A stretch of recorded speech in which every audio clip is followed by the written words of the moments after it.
partner, Winayusari. the latest and most up-to-date information. In a few minutes, we will inform to you some of the daerah Satpol PP, Satuan Polisi Pamong Praja in Asahan District. Following Will be displayed.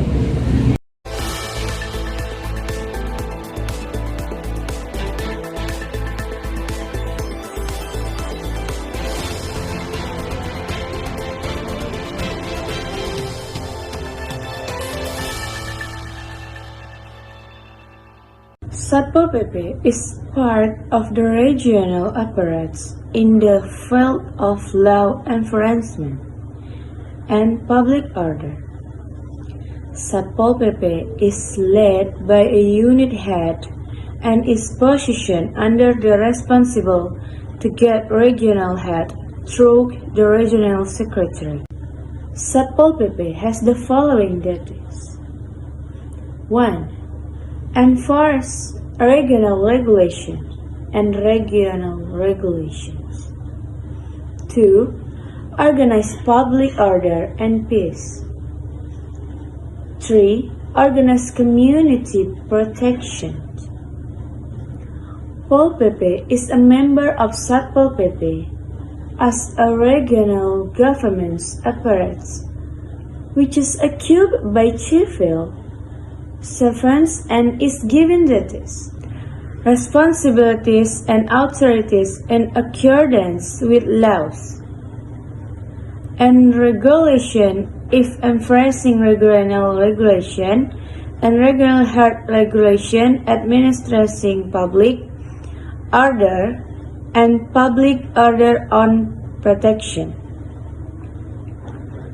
Meanwhile, the Satpol PP is a regional apparatus from the A-Force, Regional Regulation, and Regulation Head Regulation, Administrator Public Order, and Peace and Carryout of Public Protection. So, this is a video of the result of the interview that we did at the Satpol PP Asahan office. Baik Pak, kami akan bertanya, apa saja tugas Satpol PP dan apakah hanya mengamankan demonstrasi atau ada tugas yang lain? Ya, bahwa sesuai dengan peraturan pemerintah nomor 16 tahun 2018 tentang Kesatuan Polisi Pamong Praja, bahwa ada 3 item yang menjadi tugas pokok dan wewenang Satpol PP Asahan.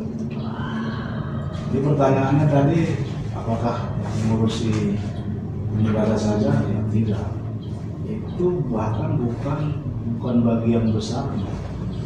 Itu merupakan bagian dari indikator-indikator. Artinya lebih banyak lagi tugas-tugas yang kami laksanakan di Satpol PP Asahan ini, bukan hanya sekedar pengamanan unjuk rasa. Jadi yang menjadi tugas besar kami di Satpol PP Asahan ini adalah yang pertama yaitu penegakan perda dan peraturan ada, kemudian penyelenggaraan ketentraman dan ketertiban umum, dan yang ketiga perlindungan masyarakat. Jadi yang adik-adik tanyakan itu tentang pengamanan unjuk rasa ya, itu masuk dalam indikator dalam penyelenggaraan ketentraman, gangguan ketentraman dan ketertiban umum. Jadi di sana indikatornya pengamanan unjuk rasa dan penanganan kerusuhan massal. Yang mana di indikator penyelenggaraan gangguan ketentraman dan ketertiban umum meliputi banyak indikator, yang salah satunya adalah pengamanan unjuk rasa dan kerusuhan massal.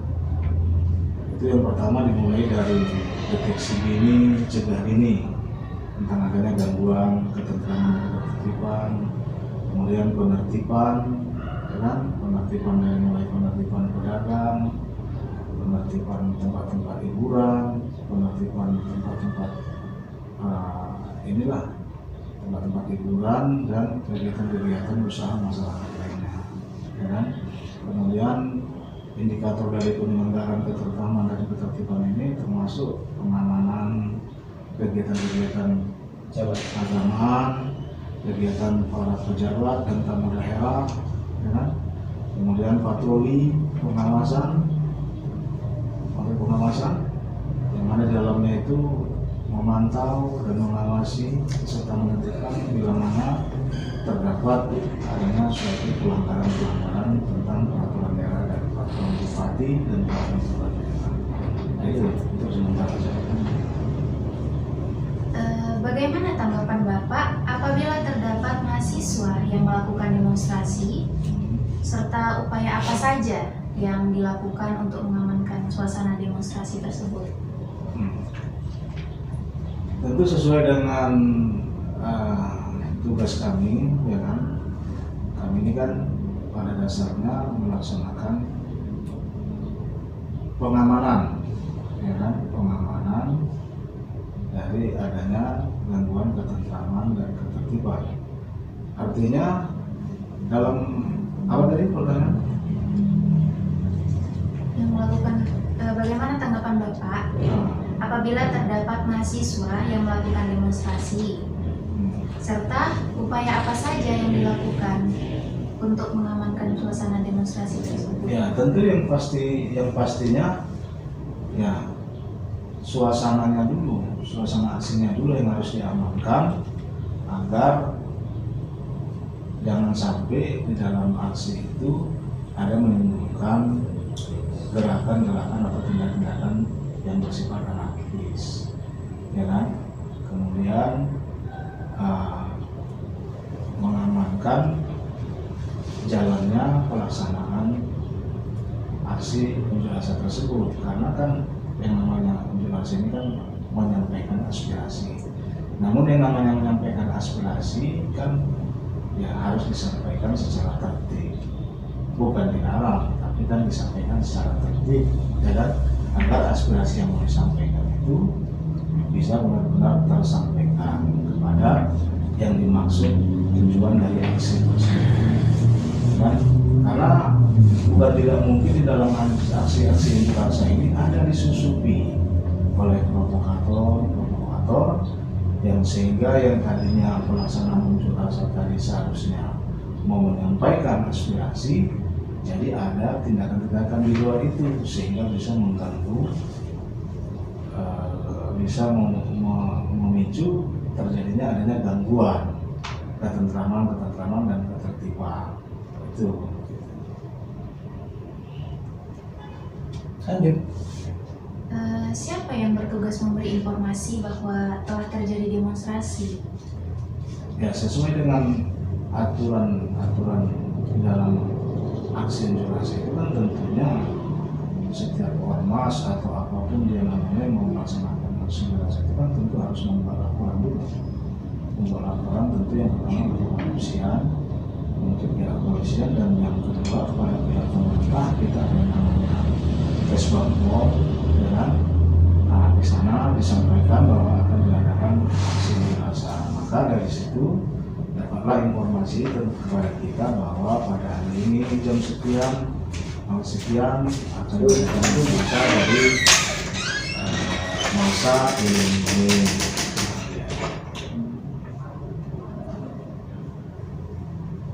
Karena kalau aksi unjuk rasa tiba-tiba tanpa ada membuat laporan kepolisian atau ini kan itu dianggap apa namanya? Berarti ada surat pemberitahuan berdasarkan undang-undang tentang menyampaikan pendapat itu. Sebelum menyampaikan masa ataupun ormas menyampaikan pendapat di muka umum, dia 3 hari sebelum unjuk rasa dia memberitahukan kepada Polres Asahan. Apabila tidak memberitahukan kepada Polres Asahan, dia termasuk tidak memiliki izin berinspirasi. Jadi kita dapat sebagai Satpol PP bisa dapat mengamankan pengunjuk rasa apabila tidak ada surat pemberitahuan dari Polres Asahan. Apabila Ormas mendaftarkan dulu, memberitahukan kepada Polres Asahan tentang akan diadakan yang unjuk rasa, maka Polres Asahan memberikan surat pemberitahuan kepada Satpol PP dan Kesbangpol. Jadi kita mempersiapkan anggota akan mengadakannya, akan mengamankan unjuk rasa di muka umum. Itu dia. Mana lagi? Bagaimana tanggapan Bapak terhadap jika ada anggota Satpol PP yang menggunakan kekerasan saat melakukan tugasnya atau mengamankan suasana demonstrasi?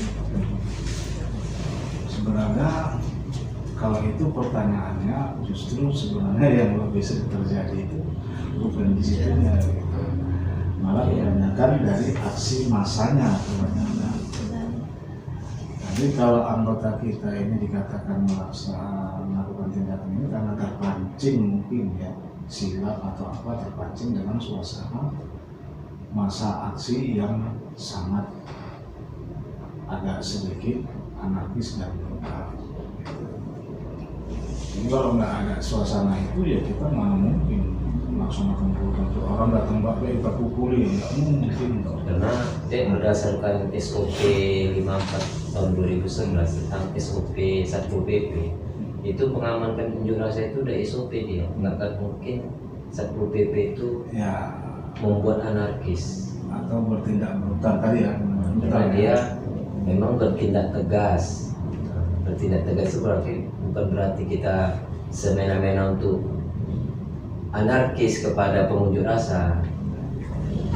Jadi apabila si unjuk rasa anarkis, kami Satpol PP bukan membalasnya, kami tidak akan pernah membalas, tapi kami membuat laporan ke Polres Asahan tentang perbuatan anarkis unjuk rasa. Boleh lihat data di Kabupaten Asahan, Satpol PP tidak pernah membuat anarkis kepada pengunjuk rasa. Maka sebaliknya pengunjuk rasa yang membuat anarkis. Jangan gitu, makanya saya bilang tadi justru sebenarnya yang sering terjadi itu kebalikan dari pertanyaan kalian gitu. Apa harapan Bapak sebagai salah satu pihak yang sering menangani kasus yang dilakukan mahasiswa terhadap mahasiswa ke depannya? Harapan untuk mahasiswa ke depannya? Harapannya ya kami berharap kepada mahasiswa sebetulnya, apalagi ini kan ini masih masih segar otaknya, belajar membaca literasi tentang produk-produk hukum terkait dengan perda-perda kita, karena memang kan tidak semua peraturan daerah itu bisa disosialisasikan. Artinya juga terhadap perilaku mahasiswa itu lebih intelektual lah. Artinya kalau memang mau menyampaikan pendapat, silahkan dulu bermediasi dulu misalnya. Artinya harapan kami sih terutama ini terhadap mahasiswa UNA ini, karena di satu sisi UNA ini adalah yayasan yang didirikan dulunya oleh pemerintah Kabupaten Asahan, tapi saat ini kan sudah banyak juga yang kontraproduktif terhadap kebijakan-kebijakan Pemkab, sehingga melakukan aksi-aksi unras. Artinya kalaupun memang mau melakukan unras itu tentukan dulu, artinya kan unjuk rasa ini adalah langkah terakhir dalam rangka penyampaian pendapat. Artinya coba dulu dimediasi dulu, kami mau ketemu, kami mau menyampaikan aspirasi ini. Ini kan belum apa-apa udah langsung unras. Saya kira itu coba kita pahami masing-masing apa lebih mendalami kepada tugas-tugas kita ini. Adik-adik mahasiswa itu belajarlah bagaimana menimba ilmu, bagaimana juga memahami tata cara penyampaian pendapat. Sekali lagi memang unras ini kan penyampaian aksi terakhir, namanya aksi unjuk rasa. Sebelum itu kan harus ada mediasi dulu. Kami Pak mau audiensi dengan Bapak terkait dengan ada anggota Satpol PP melakukan penyalahgunaan wewenang terkait dengan perusakan, atau kan bisa. Jangan langsung tiba-tiba tuh datang ke unras ke Satpol PP. Itulah harapannya. Jadi mudah-mudahan sama-sama menjaga kita agar Kabupaten Asahan kondusif. Saya kira itu. Oke. Baiklah, saya kira hanya itu saja yang dapat kami tanyakan, dan terima kasih kepada bapak-bapak sekalian telah meluangkan waktunya untuk menjawab pertanyaan-pertanyaan dari kami. Terima kasih. Viewers of the information earlier ending our encounter.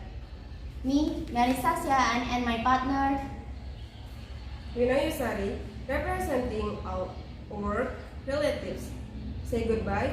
thank you Thank for you for watching. watching and see you soon.